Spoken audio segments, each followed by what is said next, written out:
നിയന്ത്രണം വിട്ട സ്കൂട്ടർ ലോറിക്കടിയിലേക്ക് ഇടിച്ചു കയറി സ്കൂട്ടർ യാത്രികന് ഗുരുതര പരിക്ക്.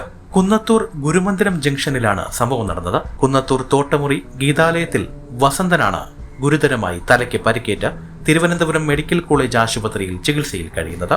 ജോലി കഴിഞ്ഞ് സുഹൃത്തിനൊപ്പം എത്തിയ വസന്തൻ സുഹൃത്തിനെ വഴിയിൽ ഇറക്കിയ ശേഷം സംസാരിച്ചുകൊണ്ട് നിൽക്കെ സ്കൂട്ടർ നിയന്ത്രണം വിട്ട് അടിയിൽപ്പെടുകയായിരുന്നു.